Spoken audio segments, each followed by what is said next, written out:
कैसे हैं आप लोग। आज हम सुनेंगे अपनी कहानी उड़ता महल का भाग चौथा। कहानी शुरू करते हैं। कोई फिर चिल्लाया, देखिए ना, उसके हाथों पैरों में हरकत हो रही है, शायद वह जीवित है। कई लोग उस स्त्री को तालाब से बाहर निकालने के लिए झपट कर आगे बढ़े, परंतु तालाब के जल में पांव डालते ही भी तड़प उठी। ओफो, मरे, ये पानी तो अधन की तरह खौल रहा है। जिन लोगों ने पानी में पांव डाला उनमें राजकुमार विनीत सबसे आगे था। अब वे लोग तालाब के किनारे बैठे अपने पांव पर फूंक मार रहे थे। जलन के मारे उनका बुरा हाल था। गुप्तचर अधिकारी सुनीत गुमसुम सा खड़ा यह सोच रहा था कि इस अवसर पर उसे क्या करना चाहिए। सहसा वह आगे बढ़कर दृढ़ता से बोला, भले ही मैं इस पानी से झुलस जाऊं, मैं उस स्त्री को निकाल कर ही रहूंगा। संभव है वह राजकुमारी हो। राजकुमारी का जीवन मेरे जीवन से अधिक मूल्यवान है। वह आगे बढ़ ही रहा था कि राजा और बुद्धिसेन ने उसे पीछे से पकड़ लिया। राजा भारी स्वर में बोले, जानबूझकर आग में मत कूदो सुनीत। मुझे जाने दे महाराज, यह मेरा कर्तव्य का प्रश्न है।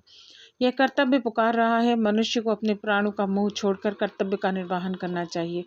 उस स्त्री के हाथ पैर हिलने का अर्थ है कि वह अभी जिंदा है, इसीलिए उसकी रक्षा करना मेरा धर्म है। राजा और बुद्धिसेन की पकड़ ढीली हो गई। दूसरे ही क्षण सुनीत धम से पानी में कूद गया।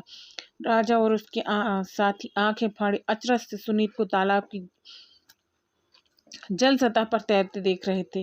वह तीर की भांति अर्धजीवित सबकी ओर बढ़ता जा रहा था, मगर उसकी झटपटाहट और कराह इस बात का आवाज दे रही थी कि उसका शरीर झुलसा जा रहा है। राजा ने गदगद स्वर में कहा, मुझे सुनीत के साहस, वीरता और कर्तव्यनिष्ठता पर गर्व है। निसंदेह सुनीत और निर्भीकता और त्याग अनुकरणीय है। बुद्धिसेन ने प्रशंसा की।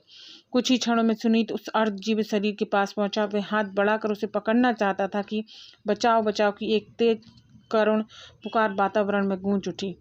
वह गड़ाम से पानी में डूब गया। बहुत देर तक नहीं उतराया, मानो कोई नीचे पकड़कर बैठ गया हो। यही दृश्य सभी के दिल दहला उठे। लोग एक दूसरे का मुंह ताकने लगे। राजा दुख से पागल होकर चिल्लाए, तुम लोग खड़े खड़े मुंह क्या ताकते हो? जल्दी से जाल का इंतजाम करो, वरना सुनीत भी हाथ से गया। कुछ लोग जाल लाने दौड़े। किसी में इतनी हिम्मत शेष न थी कि सुनीत को बचाने के लिए अपने प्राणों की बाजी लगाता। राजा के सिपाही कुछ देर बाद जाल से कुछ मछुआरों को लेकर आए। जाल डाला गया। मछुआरे घंटों तालाब में कुमत्ते रहे, परंतु खेत सुनीत का कुछ अता पता न चला। हाँ, वह स्त्री शरीर जाल में फंसकर बाहर आया। उसका मुंह खोल कर देखा गया तो वह राजकुमारी नहीं, बल्कि उसकी सहेली किरण थी, जो रात को राजकुमारी के साथ स्वर्ण महल में सोई थी। उसका शरीर अधिक पानी में पी जाने के कारण फूल गया था। सांस धीरे धीरे चल रही थी। वह अचेत थी। कुछ सिपाही उसे एक रथ में लिटाकर गुप्त उपचार के लिए वैद्यराज के यहाँ ले आए। अपने कर्तव्य निष्ठ कर्मचारी सुनीत को खो के राजा ने अपना सर पीट लिया। शोक संतप्त दशा में वे लोग राजमहल लौटे। उनका रथ तालाब से कुछ ही दूर गया था कि पाया कि अचानक आकाश मार्ग पर बादल गरजने जैसी आवाज हुई। सबका ध्यान उधर गया। ऊपर का दृश्य देखकर वे लोग भयभीत हो उठे। उनका रथ जहां का तहां ठिठक गया।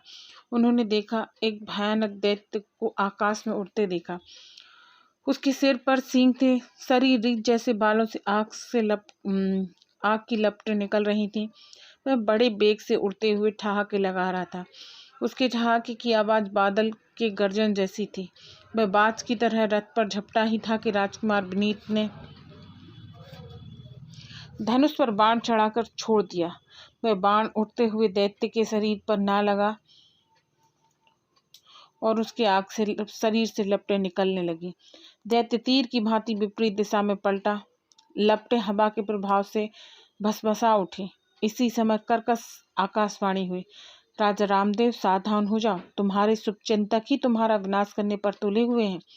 राजा अचकचाए से बुद्धिसेन और विनीत की ओर देखने लगे।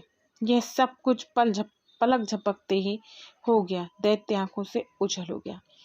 इसकी आगे की कहानी हम सुनेंगे उड़ता महल का भाग 5 में। चलिए मिलते हैं उड़ता महल भाग 5।